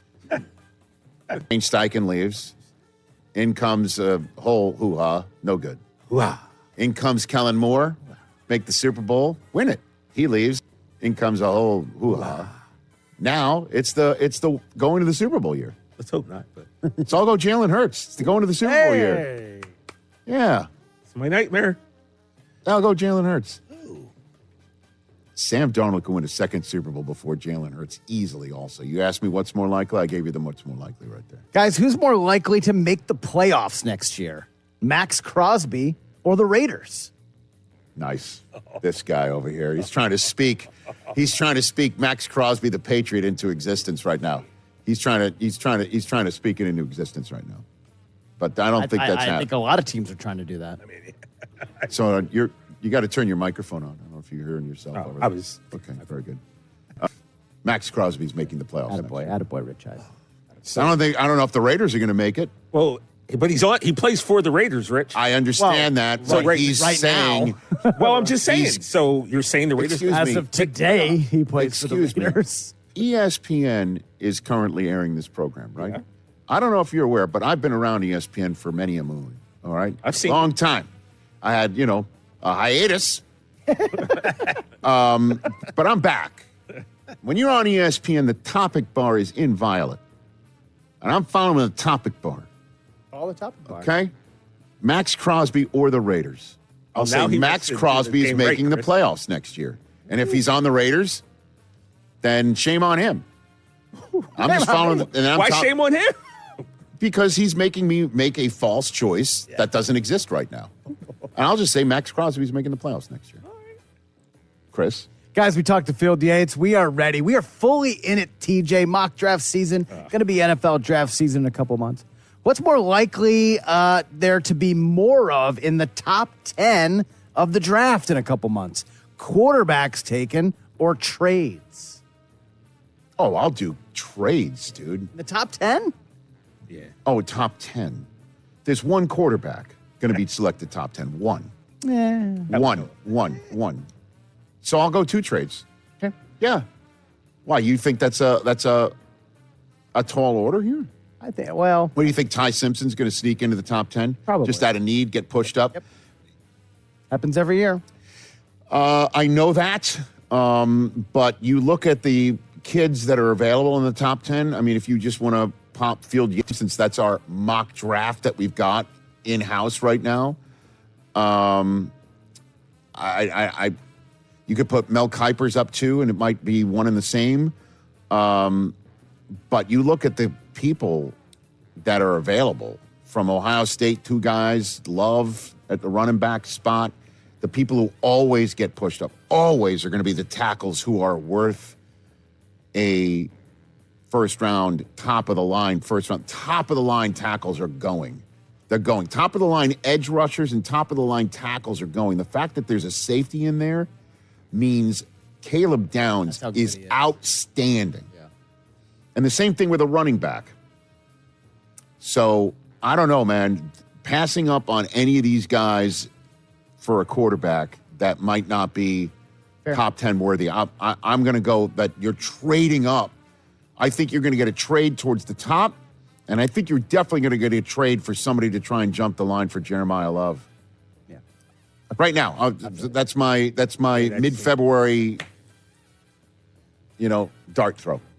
What else? All right, halfway home. NBA All-Star this weekend. Guys, what's the All-Star game that most likely needs the most revamping? NBA, MLB, or NFL? Oh, wow. MLB stays like before. And I think this year they finally did the right thing, was let the players wear their own uniforms, right? Yeah. Okay. I like that a lot. That was a nice switch. Took you back. Baseball, I don't think you got to touch that one. The NFL, this year just there wasn't a lot of people up there in San Francisco really psyched about it. No. I'm not talking about fans. I'm talking about industry people. Yeah. So in the NFL, how would you answer this? NBA at least is still it could be kind of exciting. It just needs to be. I got it, dude. This is more of a topic of discussion. This isn't like a what's more likely. I'm just throwing it out there. All right, keep moving. It's celebrity game tonight, guys. There's a celebrity 3-point shootout. Oh, cool. Bigger Caleb Williams total, guys. 3s made tonight in the celeb shootout. Okay. Or postseason touchdown passes. He had 4. Oh, I'm going Caleb Williams from deep. Williams connecting from deep. I've never seen on anything. I've never seen him play basketball. Guess what he's probably really good at? I don't know what You don't know that. Let me say something to everybody out there. I've never really met Caleb Williams except for a handshake and a brief conversation in Cafe Patachou in Indianapolis, downtown Indianapolis. When you guys go to the Combine next week, if you want to wake up early, you got to go there. Cafe Patachou? Oh, it's Cafe Patachou. Is that the breakfast spot? Oh, baby. Steak and chicken spot. And that's where you'll see everybody there. Can we drop your name at the door to get in? You can. Okay. And I saw him there.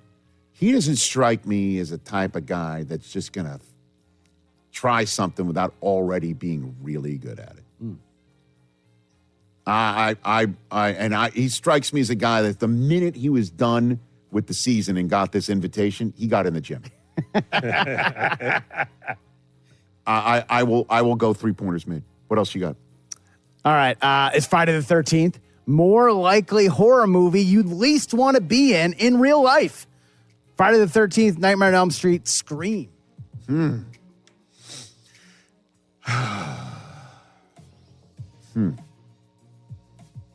What would I rather? I don't know, man. But think about Jason. Nightmare. Least want to be in. You have to go to sleep at some point, right? So Freddy Krueger is there. I'd least want to be in Friday the 13th. That's the one that just got me as a kid and made me swear off of horror movies the rest of my life. Calls are coming from within the house, brother. No thanks. Well, that's Scream when you talk about calls. I got you too. I know. I'll just go Friday the 13th because I'm an old school guy. Okay. Scream 7. We were talking about it with Joel McHale. Scream 7. Last one. Oh, okay. The more likely hoax that more people believe in, the moon landing, or that Del Tufo was actually in Bad Bunny's halftime show. So you put that on your socials and people really think that it's real? Rich. Yes. And the thing that we noticed is you did not disabuse them of that notion. But why would he? Why exactly? Well, you say it's just fun. I'm not gonna. I wouldn't give up the ghost. We noticed that on your socials. You weren't pushing back. No. Look at all that. Nice, dude. Wow, so cool. That's why you didn't pick up my phone call. I need details. This is great. We need answers at Pico Lot, By one the of way, your Fox friends. Smitch. Wrote LOL. They know that it's a gag. There's a couple people. My brother Frank keeps like pointing out that I guess it's a.